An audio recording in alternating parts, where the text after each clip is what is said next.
CM voice మీ నందం. ఇది మన అందరి ఛానల్ కామన్ మ్యాన్ వాయిస్. ఈరోజు మనం వెనకాల చూస్తున్నాం, కూల్చివేతలు జరుగుతున్నాయి. ఈ కూల్చివేత ఎవరిదో గారు, మన అందరి హీరో, తెలంగాణ ఆంధ్రప్రదేశ్ సంబంధించిన అక్కినేని నాగేశ్వరరావు గారి కుమారుడు అక్కినేని నాగార్జున గారి కట్టడం. దాదాపు 1000 కోట్ల విలువ చేసే ఈ యొక్క కట్టడాన్ని కూల్చివేస్తున్నారు. హైదరాబాద్ నగరంలో హైడ్రా అనే సంస్థ. ఏమిటి హైడ్రా కథ? హైడ్రా ఎందుకు ఈ కట్టడాన్ని కూల్చేస్తుంది? 1000 కోట్లు ఒక్కసారిగా ధ్వంసం చేస్తుంది ఏమిటి అని చెప్పి ప్రశ్న అందరిలో తొలిచేస్తుంది. దీన్ని ఆ కథ ఏమిటో లోతుల్లోకి వెళ్ళిపోదాం. ఓకేనా? ఇప్పుడు మామూలుగా హైదరాబాద్ నగరం అంటేనే దాదాపు 30 ఏళ్లకు ముందు చిన్న చిన్న కుంటలు, చెరువులు, సరస్సులతో నిండి ఉండేదంట. అట్లాంటిది గత 30 ఏళ్లకు పైగా పెద్ద ఎత్తున ఆక్రమణలు, దందాలు, కబ్జాలు, అధికారులతో పాటు మొత్తం అమ్మకాలు కొనసాగి మొత్తం కుంటలు, చెరువులన్నీ ఆక్రమణకు గురైపోయింది. అందుకోసమే ఈ మధ్య కాలంలో వర్షాలు, వరదలు వస్తే చిన్న వర్షపాతానికి కూడా మొత్తం జనం నడవలేని పరిస్థితి, ప్రయాణించలేని పరిస్థితి, మునిగిపోయే పరిస్థితి వచ్చేసింది. అట్లాంటి కారణం చేత గత ప్రభుత్వాలన్నీ కూడా చెప్పక రావడమే కానీ ఆచరణలో ఏమీ చేయలేదని చెప్పి విమర్శలు ఉండేటివి. అట్లాంటి నేరుగా గత 10-15 ఏళ్లుగా చూసిన రేవంత్ రెడ్డి దీని మీద చర్యలు తీసుకోవడం మొదలు పెట్టేశారు.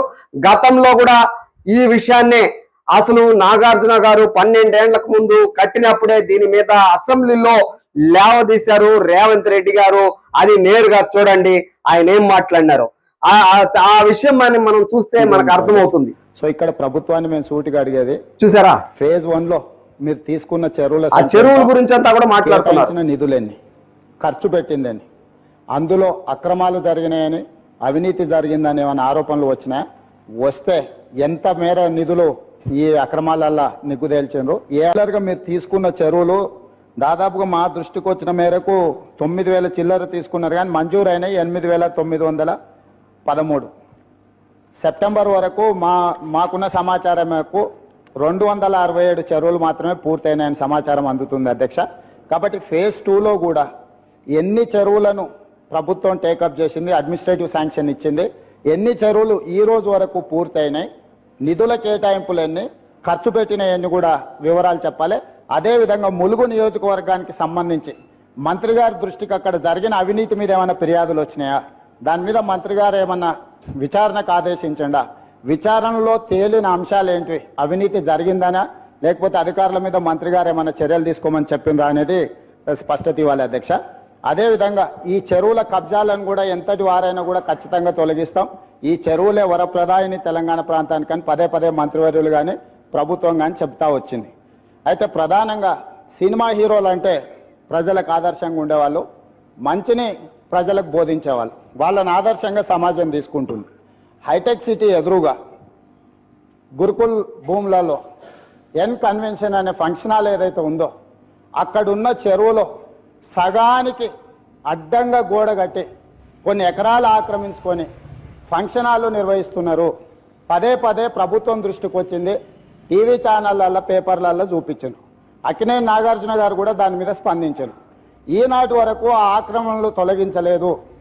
ఎందుకు అక్కినేని నాగార్జున గారు ఆక్రమించుకున్న చెరువుల ఆక్రమణలు తొలగించలేదు? ఎందుకు చర్యలు తీసుకోలేదు? ఏ శక్తులు అడ్డం పడుతున్నాయి? ఎప్పటిలోగా చర్యలు తీసుకుంటారో మంత్రి గారు సూటిగా సమాధానం చెప్పాల్సిందిగా కోరుకుంటున్నారు. ఎన్ కన్వెన్షన్ హాల్ గురించి కూడా మాట్లాడినారు. కాబట్టి ఇట్లా మొత్తం మీద చూస్తే ఇది ఒక ఆయన మెదడులో మొదటి నుండి ఉంది.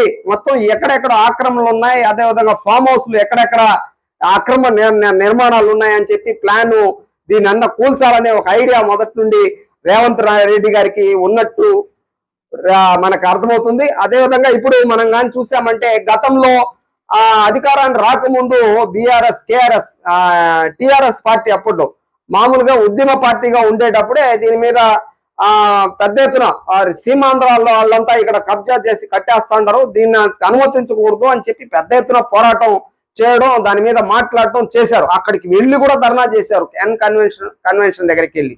అయినా కానీ అధికారానికి వచ్చిన తర్వాత ఆ మాటే మర్చిపోయారు. ఇప్పుడు కూడా అట్లా జరుగుతుంది, హడావుడి చేస్తున్నారని చెప్పి మాత్రం ప్రచారం జరుగుతుంది. అయితే ఇప్పటికే వందలాది కట్టడాలు హైదరాబాద్ నగరంలో హైడ్రా అనే సంస్థ నిర్మాణం చేసి ఇది మొత్తం చెరువులు కుంటల్ని కాపాడడం కోసం ఈ యొక్క సంస్థని ఏర్పాటు చేశామని చెప్పి రేవంత్ రెడ్డి గారు చెప్పుకొచ్చినారు. కాబట్టి ఈ యొక్క సంస్థ చాలా సీరియస్ గా తీసుకొని ఎక్కడెక్కడ గత 40 ఏళ్లుగా అసలు ఎట్లా ఉండేటివి చెరువులు కుంటలు, ఇది ఎట్లా ఆక్రమణ అయ్యింది అని చెప్పి పరిశోధన చేసి దీనికి అనుమతులు ఉన్నాయా లేదా, ఎవరు అనుమతులు ఇచ్చినారు, దీనికి ఎవరు అమ్మినారు, ఈ విషయాలంతా వాళ్ళ దగ్గర పత్రాలు ఉన్నాయా, కోర్టుకు పోయినటువంటి వాళ్ళకి స్టే ఇచ్చుంటే వాళ్ళ వివరాలంతా చూసుకునేసి ఏదైతే ఇక ప్రభుత్వ కోర్టుల నుండి ఎటువంటి ఇబ్బంది లేదో అటువంటి వాటిని అన్నింటినీ కూడా కూల్చాలని చెప్పేసి పథకం పన్నేసినట్టున్నారు. అందుకోసమే ఎటువంటి ఉత్తర్వు లేకుండా, ఎటువంటి ముందు హెచ్చరికలు చేయకుండా కన్వెన్షన్ హాల్లోకి ప్రవేశించి మొత్తం కూల్చివేతలు మొదలు పెట్టేశారు. అక్కడ మామూలుగా జరగడం లేదు. చాలా అధునాతనమైన మన ఊర్లో అయితే మామూలుగా చిన్న చిన్న జేసీబీలు లేకపోతే బుల్డోజర్లు చూస్తుంటాం. ఇక్కడ అట్లాంటి యంత్రాలు కాదు. అసలు దాని యొక్క యంత్ర పరికరమే మామూలుగా మన చేతులు ఎట్లా ఉంటాయో అట్లా దాన్ని అసలు చాలా అధునాతన యంత్రాలతో దాని కడ్డీల్ని కట్ చేసేసి అసలు ఆ యొక్క పిల్లర్స్ ని కట్ చేసే అంత సామర్థ్యం కలిగింది ఆ యొక్క యంత్రాలు. అంత పవర్ఫుల్ గా పనిచేస్తున్నాయి. అట్లా మొత్తం కొన్ని దాదాపు 10 జేసీబీలు దాకా, జేసీబీలు అనడానికి లేదు, అది వేరే యంత్రం లాగుంది, దాని ఏమనాలో మనకు తెలియదు. అట్లాంటి యంత్రాలతో కూల్చేయడం అనేది మనం చూడొచ్చు నేరుగా. చాలా పెద్ద, దాదాపు వేలాది మంది, 5,000 మందికి పైగా లోపల కూర్చోవచ్చు ఒకే హాలు. అట్లాంటి హాళ్ళు 2-3 ఉన్నాయంట. అట్లా వేల మంది లోపల కూర్చొని సభలు సమావేశాలు లేకపోతే హోటళ్ళు కూడా ఉన్నాయంట లోపల. ఇట్లా అన్ని రకాలు అన్ని సౌకర్యాలతో ఉంది. దాదాపు దీని ఒక్కసారి దీని యొక్క సంవత్సర ఆదాయమే 100 కోట్లు ఉంటుంది. దాదాపు ఇప్పుడు 12 సంవత్సరాలుగా దాదాపు 3,000 కోట్ల నుండి 4,000 కోట్ల రూపాయల దాకా ఖర్చు అంటే సంపాదించుంటారని తెలుస్తుంది. ఈ పరిస్థితుల్లో ఇంత ఆదాయం వచ్చి ఇంత పెట్టుబడి పెట్టిన ఈ యొక్క కట్టడాన్ని కూల్చేయడము అంటే మామూలుగా పెద్ద పెద్ద వాళ్ళ గుండెల్లో రైళ్లు పరిగెత్తా ఉంది ఇప్పటికే. ఎందుకంటే దాన్నే ఒక సెలబ్రిటీ యొక్క కట్టడాన్నే కూల్చేసినారంటే మామూలు చిన్న చితక వాళ్ళది మామూలుగా వదులుతారా? ఎమ్మెల్యేలు కూడా గజగజ కదా వణికిపోతాను ఈ మధ్య కాలంలో. ఈ రోజే దానం నాగేందర్ రెడ్డి దీని మీద చాలా పెద్ద ఎత్తున అపోజ్ చేయడానికి, వ్యతిరేకించడానికి కొంతమందిని ఎంట పెట్టుకునేసి దీని ఏదో చేయాలని చూశారు. ఆయన మీద కూడా కేసు నమోదు చేసినారంటే ఎవరిని వదిలేటట్లేదు. మొత్తం మీద ఈ యొక్క కాంగ్రెస్ పార్టీకి సంబంధించిన ప్రముఖులు, వాళ్ళ ఎమ్మెల్యేలు ఎంత పెద్దోళ్ళు అయినా కానీ వదిలేదు లేదని చెప్పి, మా కట్టడాలు కూడా అట్లాంటివి ఆక్రమించి కట్టుకోవాలంటే కూల్ చేయండి అని చెప్పి పొంగులేటి శ్రీనివాసరెడ్డి కూడా ప్రకటించేశారు ఈ పాటికే. కాబట్టి ఈ పరిస్థితుల్లో మిగతా పార్టీలు, బీఆర్ఎస్ వాళ్ళు కానీ మిగతా ఎవరైనా కానీ కట్టుకొని ఉంటే మాత్రం ఖచ్చితంగా వాళ్ళది కూడా కూల్ చేస్తారని చెప్పి పెద్ద ఎత్తున ప్రచారం జరుగుతుంది. ఈ పరిస్థితుల్లో కొంతమంది మాట్లాడుకొస్తున్న విషయం ఏమంటే ఇదంతా కూడా కూల్చక రావడం ఉద్దేశం ఏంటంటే బీఆర్ఎస్ వాళ్ళని టార్గెట్ చేసే వాళ్ళ యొక్క ఫామ్ హౌస్ని మొత్తం కూల్చేస్తారు అని చెప్పి ప్రచారం జరుగుతుంది. ఈ పరిస్థితుల్లో అసలు ఏం ఉద్దేశం ఏంది అని చెప్పేసి చూస్తే అసలు మొత్తం హైదరాబాద్ నగరం అంటే మొదటే చెప్పాను కదా, మొత్తం 150 సరస్సులకు చెరువులు కుంటలు ఉండేటివంటే అట్లాంటివి ఏమీ లేదు. ఇప్పుడు 10 సంఖ్యలోనే ఉన్నాయి. వీటన్నిటిని పరిరక్షించి రేపు భవిష్యత్తులో ఒక అందమైన నగరాన్ని తీర్చిదిద్దడమే ధ్యేయంగా ఆయన మార్క్ పాలన అందించాలి అని ఒక దీక్షతో ఆయన చేస్తున్నట్టు తెలుస్తుంది. కాబట్టి ఇప్పుడు మనం విదేశాల్లో నది పరివాహక ప్రాంతాల్లో సీస్ నది, ప్యారిస్ నగరంలో సీస్ నది, అదేవిధంగా కొరియా రివరు, ఇట్లాంటివి అందమైనగా అసలు ఒక చరిత్రలో చెప్పుకునే విధంగా ఉండే నగరాలు ప్రపంచంలో ఉన్నాయి. అదే విధంగా హైదరాబాద్ ను కూడా ఒక అందమైన నగరంగా చరిత్రలో నిలిచిపోయే విధంగా సీస్ నది లాగా మనం మూసి నదిని పరవళ్లు తొక్కించాలని చెప్పేసి మన రేవంత్ రెడ్డి గారు భావించినట్టున్నారు. కాబట్టి చరిత్రలో నిలిచిపోవాలని చెప్పి భావన ఆయనలో బాగా బలంగా ఉన్నట్టుంది. అందుకోసమే ఈ యొక్క గొప్ప కార్యం ఉన్నారు. ఇది పెద్దవాళ్ళ కట్టడాల్ని కూల్చడం ఓకే, అయితే మామూలు సాధారణ ప్రజలు, పేదవాళ్ళు, మధ్యతరగతి ప్రజలు నోరు కట్టి ఆ తాలిబొట్టు అమ్మి లేకపోతే ఇంక ఏదోదో అసలు వాళ్ళు అప్పులు చేసి బాధలు పడి కట్టుకొని ఉంటారు. అయితే ఆ మానవీయ కోణంలో ఆలోచిస్తున్నారా లేదా? అనేది ఒక అనుమానం కలుగుతుంది. ప్రజల్లో గుండెల్లో రైళ్లు పరిగెత్తున్నాయి. ఇదే పద్ధతిలో మన ఇండ్లు కూల్చేస్తే ఎట్లా అని చెప్పి మూసీ నది పరివాహక ప్రాంత పేదలు, మధ్యతరగతి ప్రజలు కుంటల్లో చెరువుల్లో అమ్మేసిన వాటిని దళారులు ఎవరన్నా అమ్మేస్తుంటే, అధికారులు ఎవరన్నా తప్పుడు పద్ధతుల్లో పట్టాలు ఇచ్చేసి ఉంటే దాన్ని కొనుగోలు చేసి అక్కడ కట్టేసిన కట్టడాల పరిస్థితి ఏంది అని చెప్పి అట్లా కట్టుకున్న వాళ్ళందరూ కూడా భయం గుప్పట్లో ఉన్నారు. కాబట్టి ఇదే పద్ధతి కొనసాగితే మాత్రం ప్రజల్లో ఆందోళన చాలా సీరియస్ గా వచ్చే అవకాశం ఉంది.